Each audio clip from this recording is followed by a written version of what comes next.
Hey guys, today I've got David Wood with me. I'll introduce you in a second, but how you doing, David?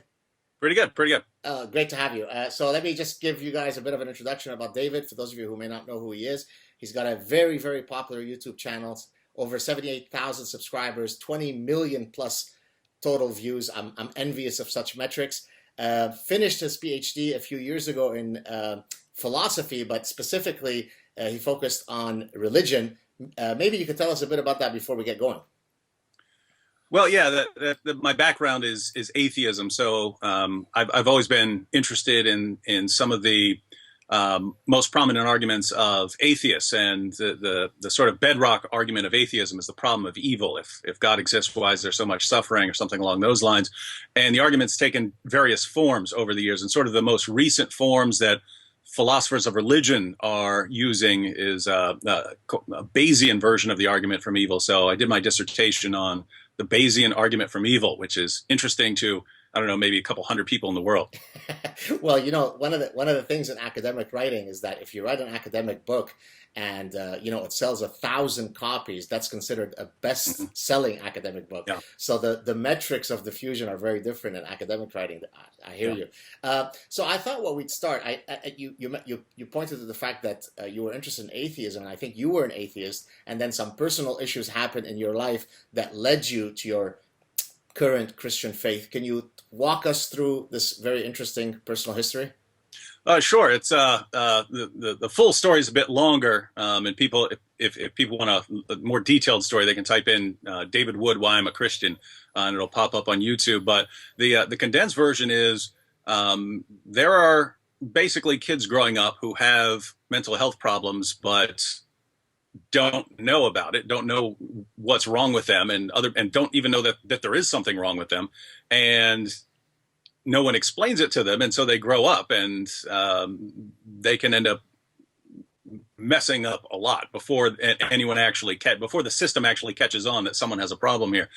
And so I was growing up, and I had all kinds of problems. I had delusional thoughts. I thought that at various times I thought that I controlled the weather, or that I could control time, things like that. They weren't lasting. It would, I might have a problem for a couple minutes or a couple months or something like this, and then it would go away. But another problem was I didn't have normal emotional reactions to things, and eventually I didn't find this out until I was already in a lot of trouble and in a psychiatric hospital, and they put on my paper, on my diagnosis, antisocial personality disorder, and didn't tell me what that was. Didn't give me any kind of inclination about what I needed to do. It wasn't until years later when I actually looked up the word sociopath. Right, I was like, "What exactly is a sociopath?" And it said someone with antisocial personality disorder. And I was like, "Wait, that's me." Well, that would make sense of things, wouldn't it? And then hey, I started understanding something. But basically, got into a lot of trouble as I was growing up. But it was just treated as, hey, here's a kid who gets into lots of trouble. I was 18 years old, and I attacked my father with a hammer. I left him for dead. I thought he was dead, and I drove away. What And triggered that attack or that response? Was there a history between you two that was a bellicose history? What happened? no, no. This was almost just completely philosophical in nature. It's basically I've been told all my life that certain things are right and wrong, and I believe those things.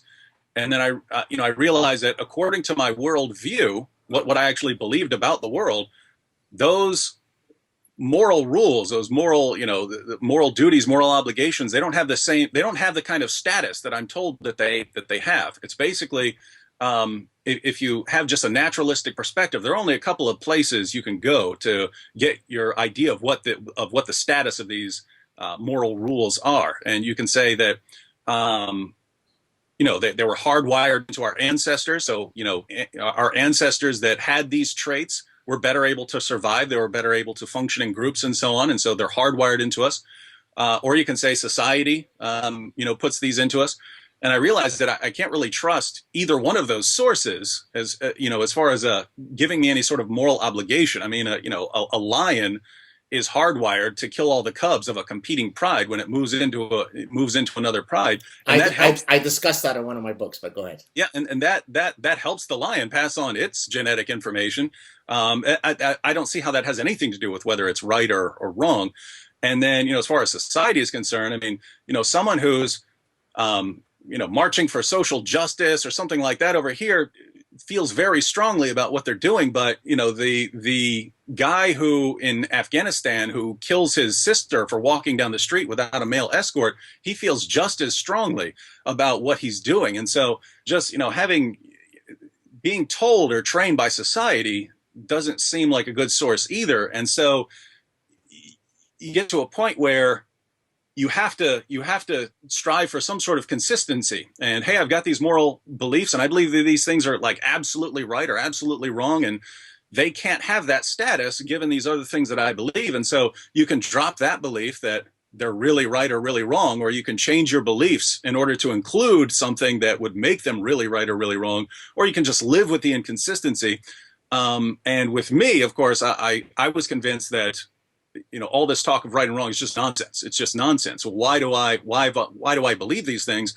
Well, I believe that I'd kind of been brainwashed, right? I've been polluted by people telling me things all my life, and following a really, really twisted version of something Aristotle said when he said if you go too far in the doctrine of the golden mean, if you go too far in one direction towards one extreme, try going to the other extreme for a while. Like bending a stick in the opposite direction. Bend it too far in the other direction, and then let it go, and it'll be nice, and you'll get that golden mean. All good things in moderation. Yeah. So with me, it's hey, whatever I've been told about right now, I need to actually start doing the opposite to get these things out of my system. And so I just started doing every awful thing I could do, and that philosophical turmoil within you led to the attack on your dad. Yeah, it was. It was like protesting. Like if I really believe that this is all a bunch of nonsense, and and keep in mind I have mental health problems, right? So it's not just here's my worldview. I also have delusional thoughts and so on. So it's really a combination of everything, but that combination led me to feel like I'd been polluted by society, right? Like I'd been polluted and brainwashed and manipulated into doing certain things. And, I mean, just imagine if you found out you believed a bunch of things and then you all of a sudden found out that someone had been brainwashing you and manipulating you all your life. You'd be actually angry, right? Whoa, look at what this person has been doing to me all my life. And I want to lash out and so on. And so that's how. So was he, did he die during the attack or did he survive? He's dead now. He died of a heart attack, but he survived that. So you were convicted of an assault. Yeah, malicious wounding. So, and then you went to prison. You were an atheist at that point. And you discovered your faith in prison. Yeah, I was arguing with a Christian there who it was interesting. He was an interesting fellow. He had turned himself in for 21 felonies. So this guy becomes a Christian. He was in the Navy, and he goes back and confesses to 21 crimes that he committed over the years. And so I'm in there with this guy, and I started by making fun of him. And but you're making fun of a guy who confessed to killing 21 people. You got some. No. He didn't kill 21 people. He confessed to 21 crimes that he committed. 21 crimes. Sorry. Okay, gotcha. Yes. Yeah. And so we got into a lot of arguments and stuff. We ended up kind of becoming friends, but he made me think that maybe I need to look into a lot of things more than I have, because I'm just going with, hey, here's what I believe. And maybe I really need to examine the foundations of what I believe and so on. And along the way, I became a Christian. Now, okay, so that you're lucky, by the way, that you didn't go into prison today, because right now you'd be Muslim, because the Muslim proselytizing in prison. That was already there. That was there, by the way. That was there back then. Okay. Now, what years was that we're talking about? So this was, I went to jail and a psychiatric hospital in 94, and then I was out, and then I was in 95. And so 95, I meet this Christian, and it was a year later, after, reading and so on, 96 when I became a Christian. So technically I could have been, if the other group had won in converting you, I would be speaking to Abdul Rahman Aziz right now, right? If someone else had won me over, you'd have been reading about me on the news. I think. Right. Okay. So now let's move on to your current work. What is it in your case that served, if there is a catalyst? What is the catalyst in your case that said, you know what, I'd like to forcefully use my freedom of speech to the extent that we still have it to criticize specifically Islam, as you do in all of your work? Well, I'd had interactions with Muslims in prison, had discussions. I had a weightlifting partner who was the imam there, who was the imam of the Muslim community. But as far as really studying Islam, when I got out of prison, went directly into college, and there met a guy named Nabil, and we ended up sharing a hotel room together on a school trip, and got into an argument right off the bat. And you are one cantankerous fellow. Yeah. Well, actually, I had prayed. I said, God, I don't want to, be accused of being a bigot or something. So if you want me to talk to this guy, let him start it. And then a couple minutes later, he goes, so are you a hardcore Christian? And that's where it started. But he started it, so that's on him. But we ended up discussing things for about 4.5 years. And, I started to realize that the psychological barriers that are placed on Muslims from considering anything other than Islam. I mean, you're told that the unforgivable sin is associating partners with Allah. So, if you convert to another religion, you say Jesus is Lord or something like this, that's a one-way ticket to hell. Even in a best case scenario, usually you're going to have to give up your family, and that's big family, right? That's not just mom and dad, that's sisters and cousins and aunts and uncles. And, it's a big deal for a Muslim to leave Islam. Can I just interject before you go on? I just received an email today from a gentleman. I won't give too many details, not that anybody could track him specifically, but he is from a 100% Islamic country, and he was writing to me to say that he is currently studying in the United States, and he fakes his belief. He fakes as though he still believes, although he really has left Islam precisely because he is afraid of his family. Yeah, I hear from those guys regularly too, and I understand why. And then of course you have the third, which is that in Islam the penalty is actually death. It doesn't get carried out much, especially in the West. But as things get more and more radical, as the Muslim community becomes more aggressive, you'd always have to be wondering, hey, is someone actually going to take this seriously one day? As Muhammad said, anyone changes his religion, kill him. So I started noticing. But you must not. Probably you don't understand the word kill because you're a white American guy. But if you spoke Arabic, you'd know that the philology of kill is to caress, right? And in Malik's Muwatta, he specifies the method. It's chop off his head. So metaphorical. I don't buy it. That's one awesome caress there. But I started noticing these things. Eventually, so years go by, Nabil goes off to medical school and so on. I go off to graduate school in philosophy, and Nabil eventually becomes a Christian. And it was interesting because I thought, cool, I'm done with Islam now. So, but my entire reason for studying Islam back then was my best friend was a Muslim. So, we'd become best friends. We would spend all night arguing and laughing and goofing off and back to arguing and so on. And eventually he becomes a Christian. But that's why I was going through his sources. And this is where I started doing a lot of studying in Islam, because he would give me an argument from Islam. So here's something that proves that Muhammad is a true prophet. And he would be quoting Sahih al-Bukhari. And so I would go to Amazon and I would buy the collection so I could look it up. But then I would keep reading. And then I would come back to him and say, look what this says. Look what this says right here. This is a source you're quoting to me, and look what else it says. And of course, this is new information to him, because for Muslims, their information about Islam is filtered to them through their leaders and so on. And so Nabil becomes a Christian, and I think, cool, I'm done with Islam now.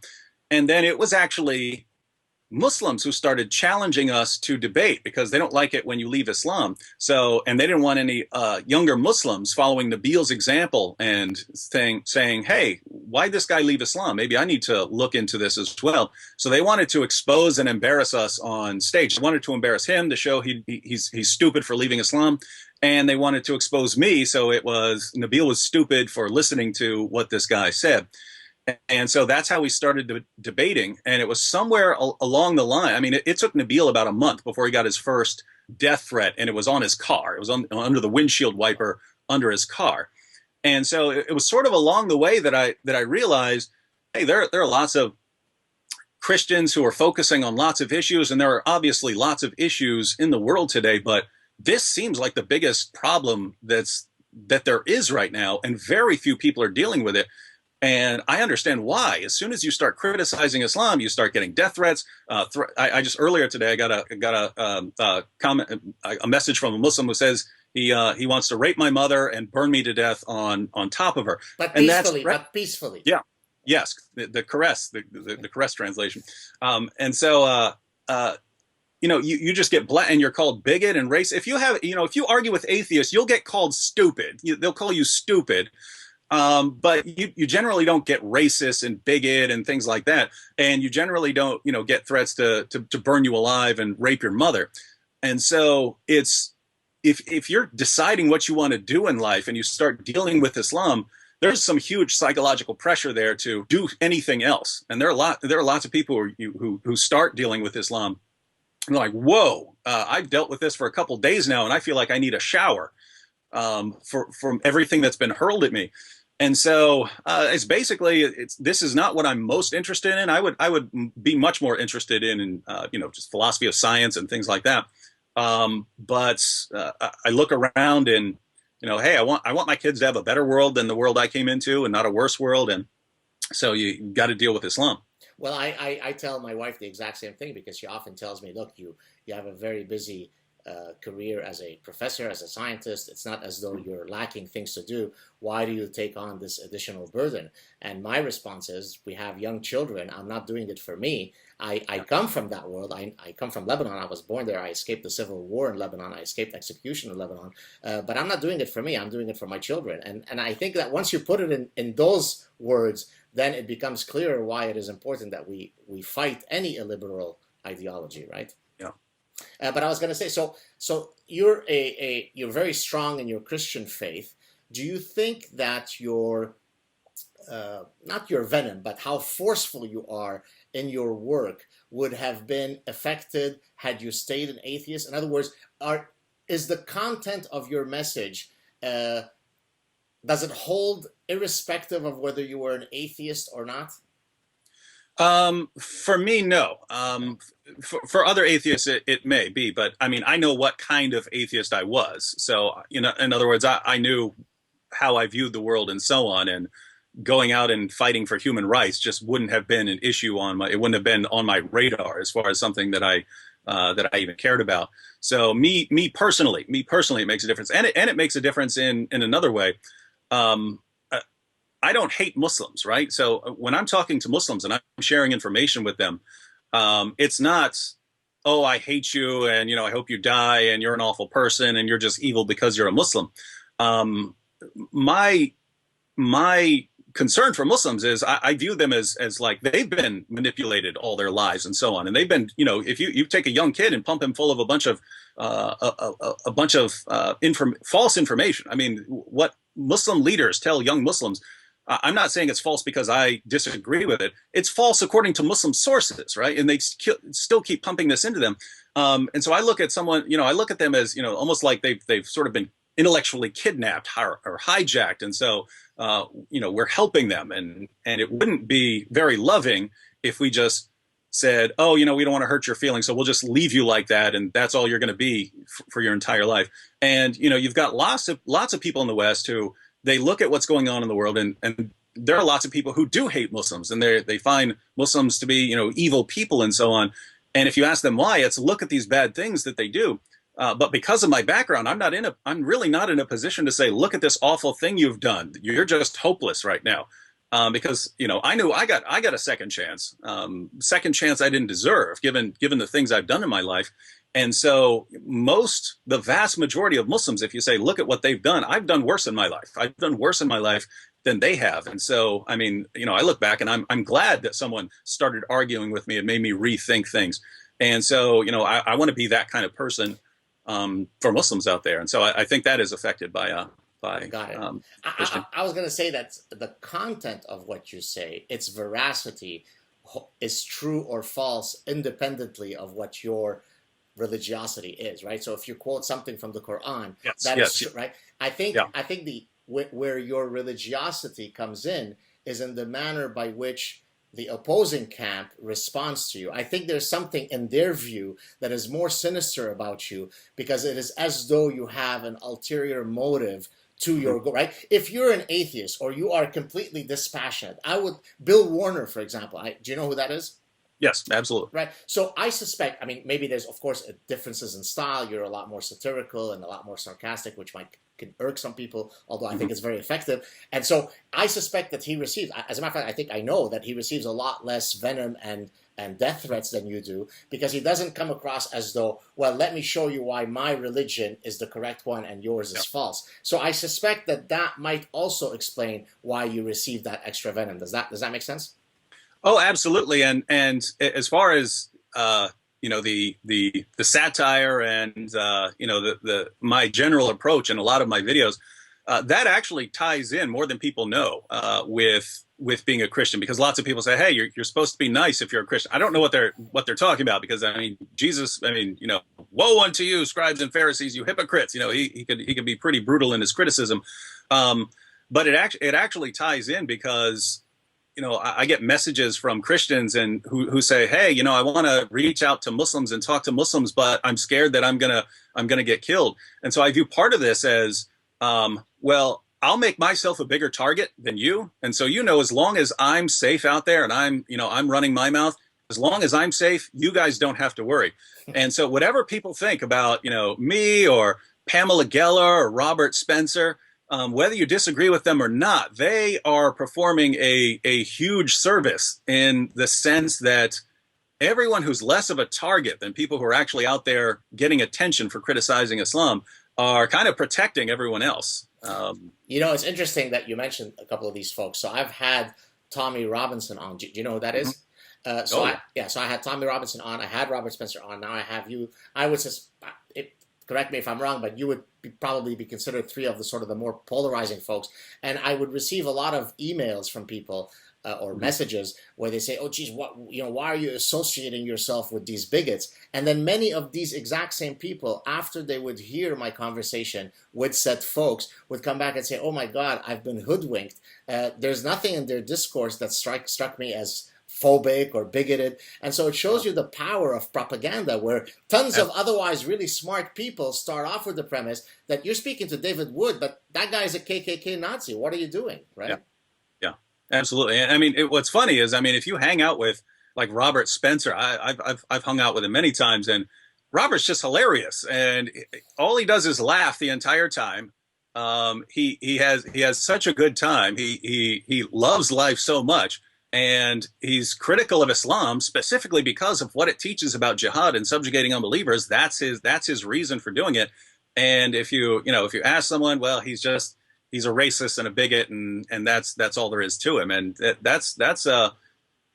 it works, right? I mean, if you don't know the man and you just know he talks about Islam, and then someone tells you the reason he talks about Islam is this, well, that would make sense of it. That would make sense of why he's criticizing Islam if he's actually a bigot. But it's not true. Exactly. Let's talk about, I think that's probably the first place where I became familiar with your work a few years ago. I caught a YouTube clip where you and I think maybe Nabil and some other guys from the organization had gone to Dearborn, Michigan, Sharia zone number 1 in the United States, since there are now several other ones in Minneapolis and so on, where you were walking around. Well, you know what? Let me not say what it is. Why don't you describe the whole situation? People are not going to believe that this is happening in the United States. Go for it. Well, it actually, before it became that public, it started a couple years earlier. In 2008, I went there, and I was just brought in because there were Christian evangelists who wanted to go talk to Muslims on the sidewalks around the festival and so on, and wanted to just hand them some tracts or hand them a copy of the Bible in Arabic or something like that. And so I was brought in because there were Christians who didn't know anything about Islam. And so what are Muslims going to say to us? What arguments are they going to use? What objections are they going to bring up? So they wanted to become somewhat familiar with what Muslims in general were going to say to them. So I ran them through that. And uh, so that was 2008, and we went out to the festival, and they went and preached. And if they, I basically stood around. I'm not good at starting conversations on the street. I'm really awful. But if they got into a heated argument and couldn't answer, some of them would bring the person over to me and say, "Hey, he just said this," and so we'd start discussing the evidence. So that was 2008, and there were no problems, and everything went well. In 2009, the Dearborn Police Department made it a rule that you couldn't hand out. They said you couldn't hand out anything, but in practice, they would stop you from handing out any Christian materials. Not at the festival. That was not an objection. It was at the public sidewalks around the festival. And so this is the police department declaring that you can't hand things out on the public sidewalks. Which is literally a violation of the Constitution, Absolutely. right? Yeah, and eventually it went to court, but those things sort of take years with the appeals and so on. Eventually and the court said, "What are you talking about? Parks and public streets, that's free speech area number one right there, where you don't, unless it's something extreme, you don't interfere in those areas." And there was nothing extreme there, right? So, but anyway, the police department had announced that they're gonna they're going to do that if you hand something out on the sidewalks. So what happened was security started using the system a little bit, because now you had Christians who went and they were just talking to people. They weren't handing anything out. And security, the Muslim security guards, they wanted to get rid of these people too. So they started over and over again. They kept doing this. They would walk up to someone and say, "Hey, I wanted to look up something in a Bible. I see you've got a Bible in your bag there. Could you let me see it real quick?" And as soon as your hand went out, boom, they clicked a picture of you and they took you to police and said, "This person is violating the rules," and kicked them out and so on. So it was at this festival in 2009 when there was a big booth that said, "Got questions, we got answers." And it's a Muslim booth. And Nabil's a former Muslim. And he walks up to the booth and says, "I got a question. You're handing out a tract right here that says Islam's a religion of peace, and you're quoting these verses. How do you interpret Surah 9, verse 29? Fight those who do not believe in Allah." And the guy goes, "I don't know. Why don't you open it up and read it to me?" And it's like, "You don't know this? You guys are the ones who are answering people's questions, and you don't know these basic Quran verses?" So Nabil starts reading this. Anyway, long story short, security shows up and starts slapping us all over the place. And You're disturbing the peace. You're disturbing people's right for enjoyment. What's the charge? What could be the charge? It's we didn't want to be accused of doing anything, and so we had a camera, right? Because we had understood with people walking up and saying, "Hey, can I look at your Bible?" Now I can take you to police. We understood that these guys are doing some dirty stuff to get people in trouble. And so we didn't want to get accused of doing something we didn't. So one of us would stand back with a camera and they were all cool, and they were, the people we were recording were fine with being recorded and so on. But security would walk up and say, "You can't record here." And what are you talking about? There are people with camera phones all over the place recording. What are you talking about? And so we refused to shut our cameras off, especially because they surrounded us, right? They surrounded us and they're telling us, "Turn the cameras off. You guys are about to beat us to death, it looks like. We're not turning our cameras off." So anyway, they just started slapping us around, and eventually we left. And we talked to police afterwards, and we said, "Look, we don't want anyone arrested. We don't want anyone in trouble. Just let those people know that they can't slap people around for recording in public. And just let them know that, and there won't be any problems." And they said, "Sure, we'll take care of it." So we showed up the following year to make sure that people did understand that they can't slap people around for things like that. And that's when we were walking out of the festival, and a group of maybe 12 or 15 young Muslims, 14, 15-year-olds, gathered around Nabil, started asking him questions. They were great questions. They were the sort of questions that we know young Muslims have, and they would like to ask someone. I've found out on numerous occasions over the years that older Muslims do not like it. If you're a Christian and you talk to younger Muslims, they get really, really upset about that. And Nabil's sitting there answering the questions, and he's praising them. He's saying, "Wow, these are great questions, guys. I'm glad you're asking this." And then he answers the question and then says, "Anyone else? Who's next? Who's next?" And so there's a group of young guys. I thought we were about to all head to IHOP or something like that after that, because we're sitting there having a good conversation. And then police showed up and put us all in handcuffs and threw us in jail. And so we got bailed out. We got bailed out early the next morning. But yeah, they took us in jail, put us in jail for having a discussion on a public street. And they said that we were inciting a riot there. Nabil answering questions of, 14, 15-year-olds was inciting a riot. But it was really disturbing because they kept our cameras, right? We could prove exactly what happened there. And they kept our cameras for, I think, almost a month. And meanwhile, the media is reporting that we were screaming at Muslims. We were telling Muslims they're going to go to hell. We're inciting a riot. And in order to protect the peace, they had to lock us up. And we're going, what are you talking about? We've got to give us our footage back. They eventually had to be given a court order to give us our cameras back. And by that time, everyone was convinced that we really are these maniacs who run around screaming at people. But we went ahead, and for that, if it's a police department, then I'll sue over that. So we actually sued them, and you won, right? You won the case. Now, all that footage is now up on YouTube if people want to see it, right? Yep. Is it available on your website? I mean, if you go on YouTube and you just type in Dearborn, I think it pops up. Gotcha. If you type in Dearborn arrests, that's the unedited footage, because we posted some clips of our arrests, and people would say, "Oh, but right before that, that's when you were right. Muslims and causing a riot." And we go, "Okay," so we'd have to post more, and then they would say, "Oh, but you posted this clip and that clip, but between those clips, you were yelling." And finally, I said, "Okay, here's the unedited footage. Show me what we did here." And now, of course, in this case, I mean, the court system, the use of the court system allowed you to be vindicated.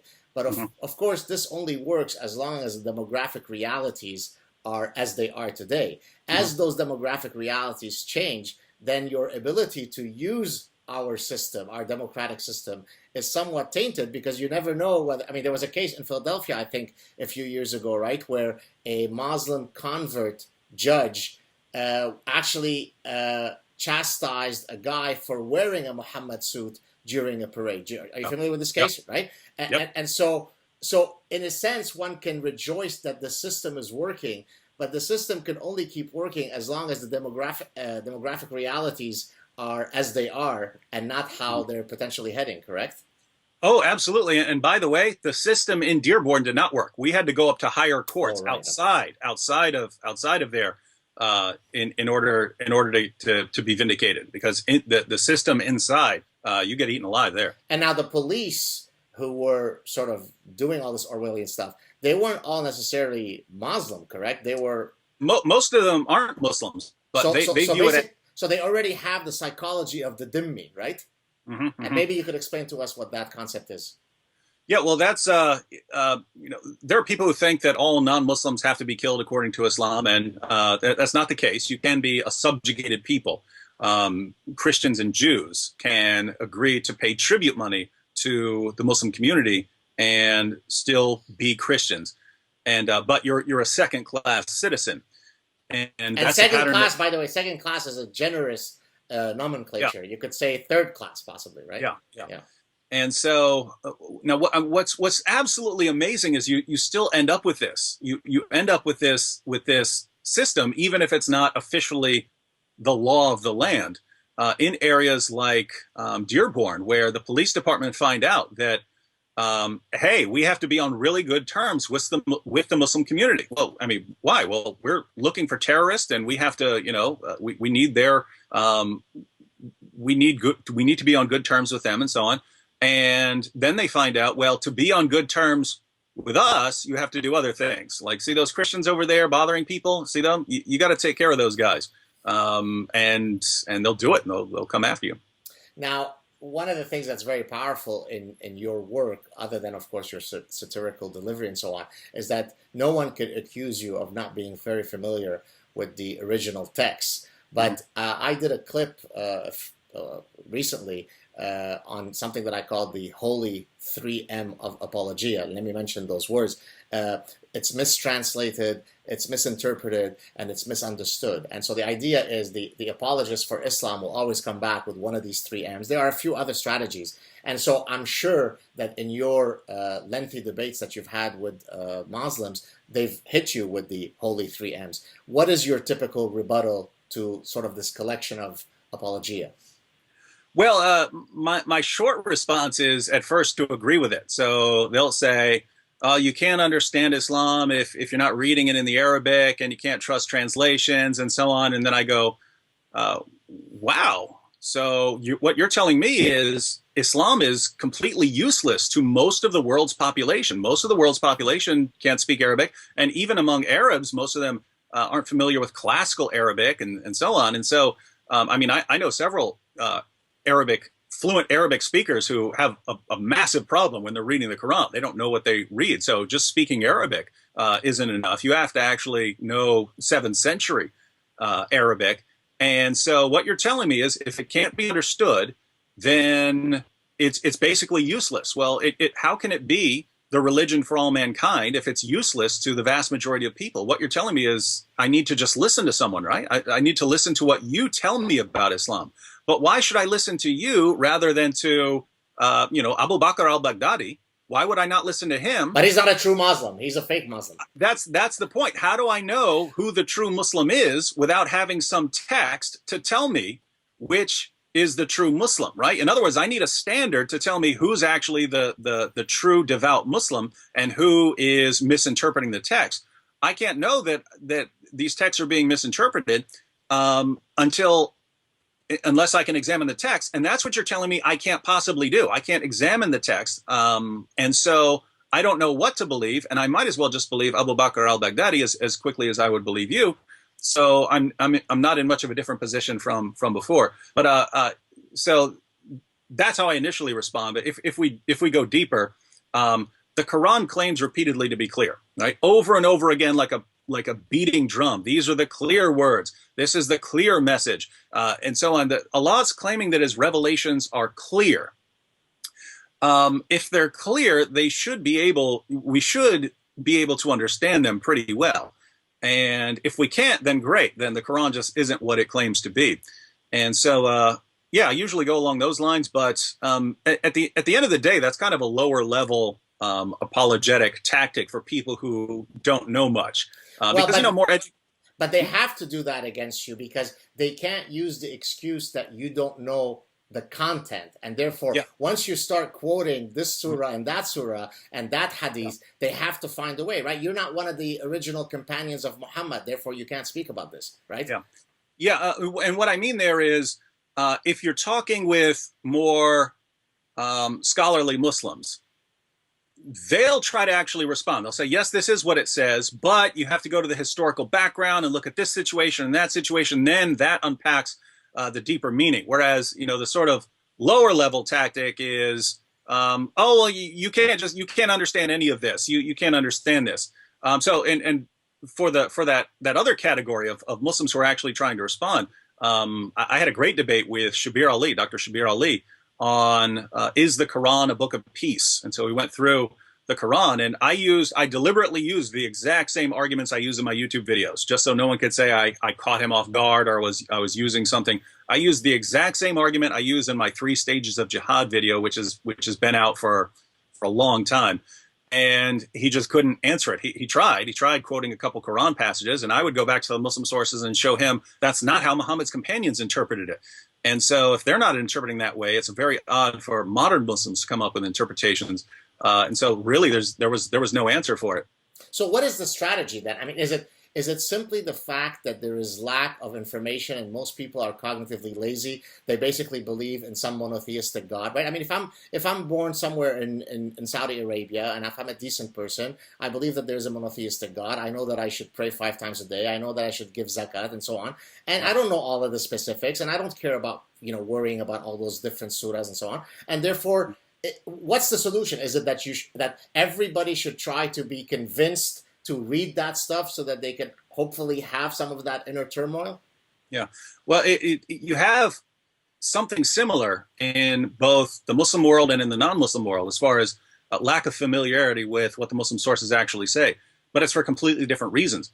In the Muslim sources, there are so many warnings about if you misinterpret something here or you come up with your own view, you're going to hell. I mean, Surah 4, verse 65 says that if you find in yourself any resistance against Muhammad's decisions, you're not a real Muslim. I mean, think about that. I've never met a Muslim who doesn't have resistance against Muhammad's decisions. I start quoting them to them, no, it's not, no, he didn't really mean that. They all have resistance against his teachings. And the Quran is saying you're not a real Muslim. And so, and that, of course, and Muhammad said in the hadith that anyone who innovates, so you come up with your own way of doing things, you're going to hell. And the impact, the psychological impact that that has had over the centuries of Muslims is that if you just try and read a little bit of the Quran, or you just try and read a little bit of the Hadith, you might come up with your own interpretation that is not based on a full awareness of the historical background or other things Muhammad said or other things, all the different scholarly opinions on it. You might not know that, and you might come up with a wrong interpretation, and then you're going to hell. So in order to avoid that, you either need to learn it all, or you just need to keep your mouth shut and listen to the scholars. So unless you are going to go all the way and become a sheikh, don't bother trying to learn it. Just listen to what your leader has said. So they have information that's completely filtered by their leaders for what they want to hear. And that's why Muslims, I mean, when you start talking about the satanic verses, and they have no clue what you're talking about, even though this is all over their early sources, they never come across it. And in the West, there are a couple of issues, namely, if you start studying it and actually telling people what it says, you get, labeled a hate monger and so on. But even before that, most Muslim sources haven't been around for very long as far as available in English translations. Back in the day, you have the Quran, but at the time when Islam was becoming popular, during the time of like Muhammad Ali and Malcolm X and so on, when it's gaining momentum in the West, you don't have most Muslim sources available, and so a lot of what they're being told, it was complete nonsense from an Islamic perspective, but Muslim preachers would adapt their message for a Western audience, and to any particular group that they're talking to. And it's only now that we really have widespread access to the Muslim sources, and even Muslims in their own lands who for centuries were sheltered from hearing anything critical of Islam or hearing anything positive about any other religion or ideology. Now they've got the internet, and now they can start learning this from themselves. Their leaders can no longer shelter them. So people in the West who historically couldn't investigate it because they just didn't have the sources, and therefore if they wanted to learn something, they would have to go to a Muslim who may or may not be telling them the truth. And Muslims in the Muslim areas where they're sheltered historically, they're no longer shielded from this. And so we're the generation right now that can deal with this problem. We're the first generation where non-Muslim countries have all the sources available to them. And we're the first generation where Muslims are just wide open, either because they've moved to the West and they're at school here and they're around other people, or because even in their own lands, as long as they've got a computer and YouTube, they can hear all the facts about their religion. So it's easy to be negative about this and say, hey, it's 1.6 billion Muslims, you have all these terrorist attacks. The positive side is we're the first generation that's actually really capable of interacting with the Muslim sources and really going after Islam at its core. I appreciate that optimistic bent, but let me throw in some pessimism in there. I've had several great guests on my show, all of whom are either still practicing Muslims, but who are very liberal and secular and actually attack not Islam, but Islamism. They always find a way to sort of mitigate what the attack is. And the amount of mental gymnastics that some of these guys go through to still protect the faith, whether either publicly in speaking to me or privately offline, is astounding. So while I agree that access to the information is ultimately what is going to help, win the battle of ideas, it's not a guarantee, because these guys know their text, but they come up with just breathtaking, Olympic level mental gymnastics to defend the faith, right? It's about culture. It's about a misunderstanding. I call it unicorn Islam, right? If I'm a gay Muslim woman, I somehow construct a narrative that says, no, but Islam loves lesbians. If I'm a lover of Jews and I'm Muslim, no, Islam loves the Jews. And so there's always the capacity Muhammad was the greatest feminist in all of history. Greatest feminist, greatest LBGT guy, greatest green marketing guy, greatest Jew lover. And so how do we then deal with those guys? Because it's not that they don't have information, it's that they twist the information in any way that they can to protect their faith. How do we deal with those guys? Well, I'm assuming you're talking about like Zudi Jasa or someone like that. Oh yeah, I'm talking about him and a few others. Yeah, and I think they're well-meaning, right? And I think they look at the world and say, hey, we're not going to shake Muslims out of their beliefs, and so let's just try and steer them in the right direction. and it's just not going to work. I mean, if you look at the text, right? If you look at the text, and it says that the text is perfectly clear. Allah repeatedly says he's clear, and then he tells you you can't have any resistance against Muhammad's decisions. If you resist Muhammad's decisions, you're not a real Muslim. And you start putting those together, then when you read something commanded by Allah or something said by Muhammad, it's very difficult to say, well, let me just reinterpret this in the light of my Western beliefs, right? I need to be careful about reinterpreting this. So when Muhammad says, I've been commanded to fight people until they say there's no God but Allah, of course you can say, oh, that's really talking about self-defense, and if someone's attacking you or something like, of course you can say that. You can read, fight those who do not believe in Allah, and then say, well, despite the fact that there's not one word about self-defense or anyone attacking the Muslim community in the entire passage, it's nevertheless about self-defense, and it's only saying fight and self-defense. You can do that, but if you are taking it seriously, I'm a Muslim, that's one who submits. How do I submit? By obeying Allah and Muhammad. Allah and Muhammad are supposed to be clear, and I'm not allowed to reinterpret what they say. How then do I immediately reinterpret everything they say about fighting unbelievers and so on? And so it's, hey, it's great that you're a peaceful Muslim, and I mean, Zuhdi Jasser, I mean, he's really going after jihad. I mean, he's doing good work in that sense. But at the same time, if you have a widespread religion, you are always going to have a personality type, right? There are different types, because I'm this personality type of, hey, I'm going with, unless I have a very good reason to reinterpret something, then I'm just going with what the text says. That's my personality type, but that's the same personality type of people in ISIS and so on. I was just going to say, you're describing ISIS basically.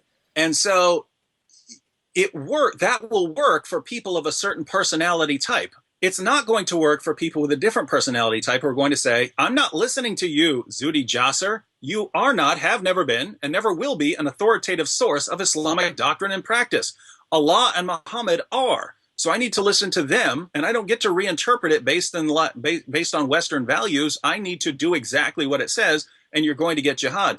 And I mean, think about it. That's exactly what you have. You have Zuhdi Jasser. You have CARE, you have all these individuals and organizations shouting from the rooftops, everyone up to and including the President of the United States and the Prime Minister of Great Britain, everyone telling us one thing.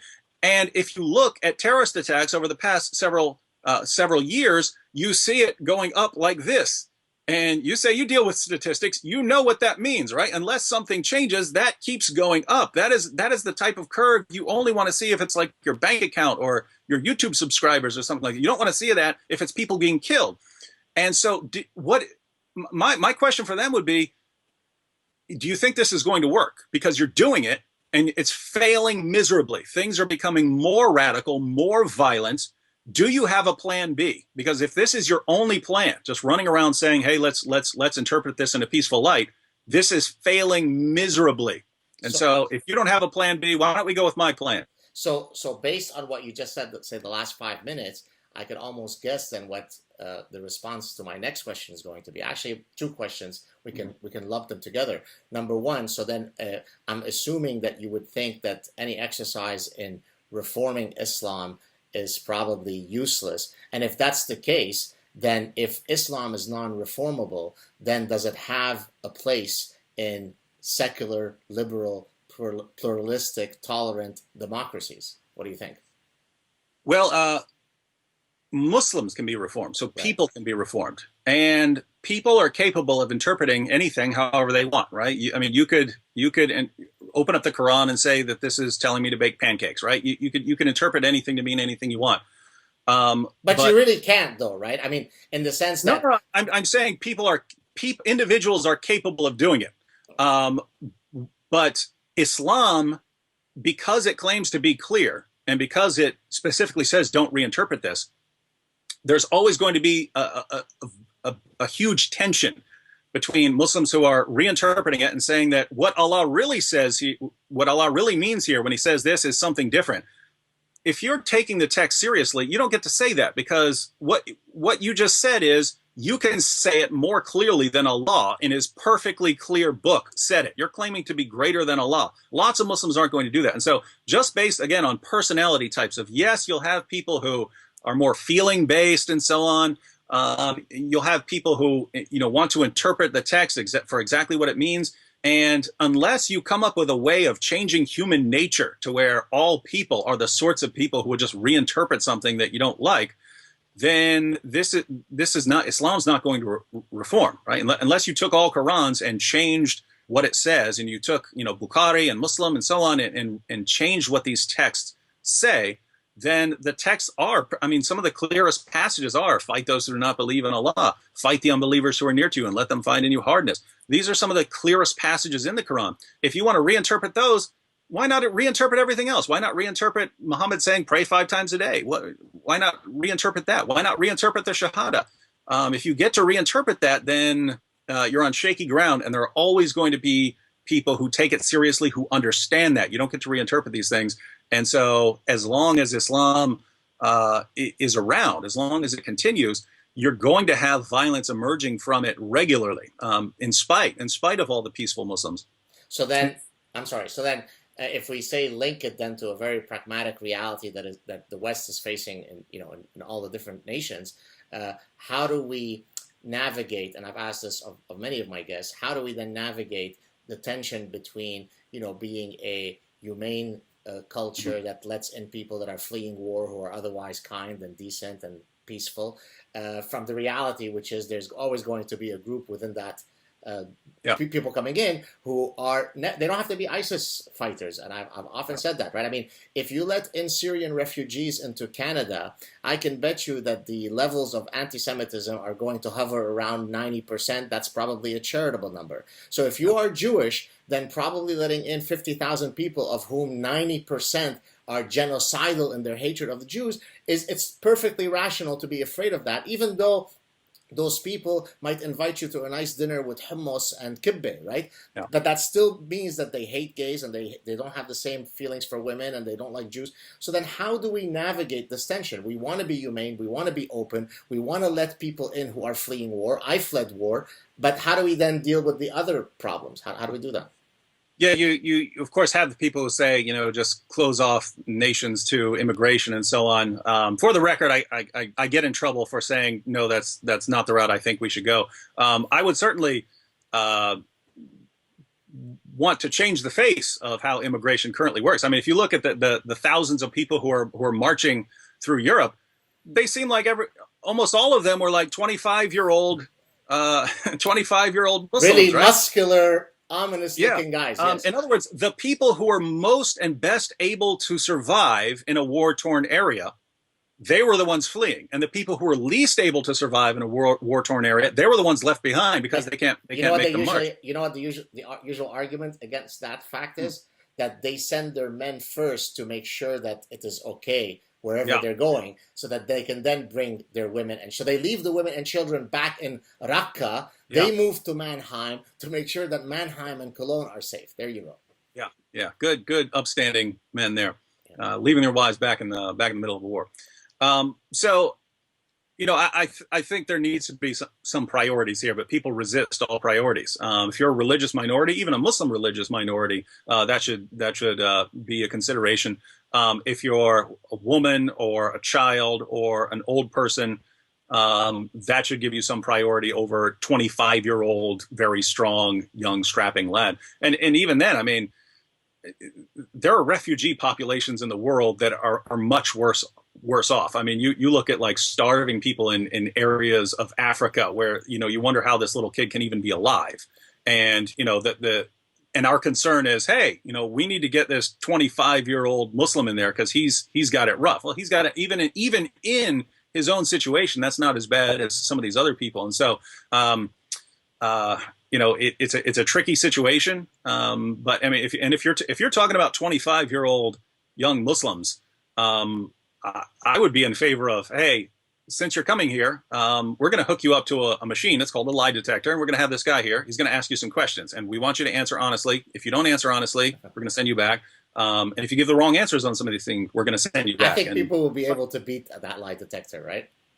Well, it can happen, but most people can't. So, someone would get through, but most people can't beat a lie detector. And so, basically, you tie them up and you say, Jews are great people. They're your equal. And then you see what the physiological response is. That's what you're saying. I would, yeah, things like that. Or, hey, do you believe that Muslims are superior to non-Muslims? Right. Do you believe that if you get a hold of a 12-year-old British girl, it's okay to rape her? Do you believe that? And check their responses. I understand that's not foolproof, but I mean, the situation you have now, just tens of thousands marching across borders and so on, and leaving the people who, I mean, it's sad the people who are actually refugees there, when, I mean, who should be much higher up on the list, because that's like mothers who are selling their 11 and 12-year-old daughters into prostitution to wealthy Saudis, practicing mutta, because they can't. I know what that is, but you want to explain what that is? Oh, mutta. Yeah, in the Muslim sources, Muhammad allowed his followers, his warriors, to hire prostitutes if they were away. It's called mutta. And some of the Muslim sources say that he eventually forbade the practice, he outlawed it. But those exact same Muslim sources in other hadiths say that it was actually one of the later caliphs who outlawed it, and then they just said that Muhammad said it. And so they're all strong hadiths here, and so you can kind of make whatever you want of it. And so if you want to practice mutta, then which means temporary marriage, which basically means you go up to a woman, say to a prostitute, hey, I'm going to marry you for the next 2 hours while we have sex. I'm going to give you this. I'm going to give you this amount of money, and then you'll be my wife for 2 hours or 2 days or something like that. And one of the bad situations arising out of Syria has been when women are starving and they realize they're just going to die, they'll sell their 11 and 12-year-old daughters for 2 weeks to a rich Saudi, and that will feed them for several months, but they're selling their daughters into prostitution. So there are people who are in really bad situations there. And so, but they're not the people who are coming here, right? They're not the people who are coming here as refugees and immigrants. Well, some have said that why don't you just provide all the refugees with areas of safety in those zones, right? I mean, in other words, you don't need to have a complete rearrangement, a new social experiment where you change the character of the West to be in order to be humane, right? I mean, we know that, for example, the Gulf countries have let in, I think, upon last checking, it was 0, right? So you could still be very humane. You could still recognize that most of these people need our help and are perfectly peaceful and lovely people, without necessarily saying, well, you know what, I'm going to import all these people here and change I mean, I've seen now in Montreal, right? I mean, I live in Montreal, Canada. And by the way, I know, not that I should have to qualify this, but I've known and met and been friends with more Muslims than most people could ever imagine. So again, of course, most Muslims are very nice. But the reality is, when Islam comes into a place, it changes the character of that society. I see it in Montreal, right? You now see women who are dressed in, really astoundingly repressive, sartorial attire. And then there's the next girl next to her wearing a mini skirt. The demographic numbers are going to be such that both of these two things cannot coexist, and it doesn't take Einstein to recognize it. And to recognize it doesn't make you a member of the KKK Nazi party, right? So the bottom line is, I mean, it's very frustrating because the reflex of most people is to always recoil back into you're bigoted, you're racist, and so on. Whereas in reality, we're truly being liberal. We want to protect secular, plural societies, right? So as far as a solution to this problem, I mean, the situation now is unsustainable in the sense that you're headed for disaster one way or another, right? Pew Research shows that Muslims have the highest birth rates in the world. The population is growing rapidly, but it's not just in Muslim areas. Even in non-Muslim areas, they have higher birth rates than others. But Islam has a really, really poor knack for making stable countries that people want to live in. So people always want to leave the countries and go somewhere else. And so Islam is spreading rapidly due to birth rates, and it's spreading rapidly in non-Muslim areas due to immigration and refugee status and so on. And so this ends in disaster unless something changes. Something has to change, or you're just going to end in disaster. And basically, you're looking towards a future of, a massive war or something like this, or something happens before then. And I'm of the view, I'm optimistic in this sense, that I don't think Islam can stand up to criticism. I don't think Muhammad can stand up to criticism. And so what I would be in favor of is just, I think that if people learn the basics of Muhammad's life and can share them to where these things become common knowledge. One, I don't think you'll have anyone converting to Islam. I've never met someone who converted to Islam based on a careful study of Islam. The people I've met who've converted to Islam say some of the most ridiculous reasons for why they converted that I've ever heard in my life. And it's almost always based on them being given false information by the Muslim preacher they were talking to. Islam is feminism, right? Yeah. Things like that. The Qur'an is a scientific masterpiece. Right. People will convert to this and won't even bother looking it up and seeing what the Qur'an actually says. And so if people generally only convert when they're given some sort of false information, and Muslims, when they give their reasons for being Muslims, give usually reasons that are completely wrong, and again, not just according to me, according to their own sources, they're wrong, then I'm convinced that if basic facts became common knowledge to the point where if a Muslim preacher shows up and says, Muhammad is a feminist, and 8 hands go up and say, we got some questions for you on this one, then one, you're not going to be seeing people convert to Islam. And I think you're going to see a lot of Muslims leave Islam, and even Muslims who don't leave Islam, I think they're going to be shaken enough to where they're not going and, blowing themselves up. Now, keep in mind, there is here again a personality type that will continue to believe in Islam and will continue to believe, to go blow people up and so on. But I think you'd have a much, much smaller problem right now if general facts about Islam and about Muhammad were common knowledge among Muslims and among non-Muslims, because I've just seen it over and over again. I've seen Muslims just be shocked at hearing things about Muhammad that they didn't know before. And so before we end in some bloody futuristic battle or something like this, I said, why not try this approach, right? Why not try everyone sit down, learn about Islam, and start responding to it? And I think that's and what's amazing is I'm looking at this like this is the only way I can see that doesn't end in bloody disaster. And so that's I'm going to go out and share as much as I can about Islam so I can try and get it to become common knowledge. And it's, you're a bigot and a hate monger for spreading all of this stuff about Islam. I'm trying to save all these people's lives, right? Well, I'm trying to save Muslim lives by, and one of the most heartbreaking things is after several terrorist attacks, you find out they're converts to Islam. And Facebook will have the page down as soon as it becomes public. But if you catch it right after the name is announced, you can go on their Facebook pages and see what they were arguing. And some of these are converts to Islam, and you look, and they're actually giving their reasons for converting, and it's completely false, right? What they were told is false and demonstrably factually false. And you think this guy went and died for this. He went and died for something that's obviously false. And if someone had just told him, no, that's not true, this guy would still be alive and his victims would still be alive. And yet we're told giving people that information is bad. And that shows that you're a white supremacist and so on, because you're trying to save these people's lives.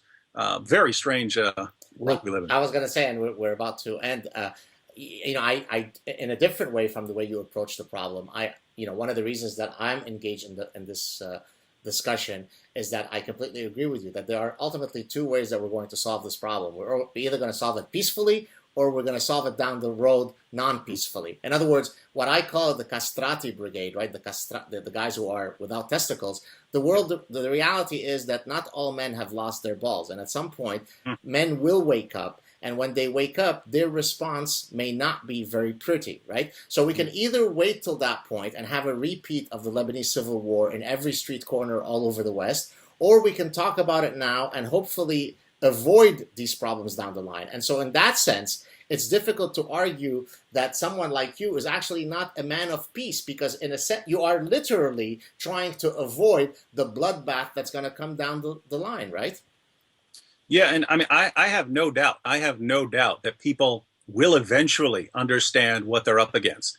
It's just, do you finally catch on 15 years from now where there is no peaceful solution in sight? Or do you catch on right now with everything going on in the world where you still have a shot, at least in America and in other places, you still have a shot at peaceful resolution of this. Let us hope that it's the peaceful one that wins out.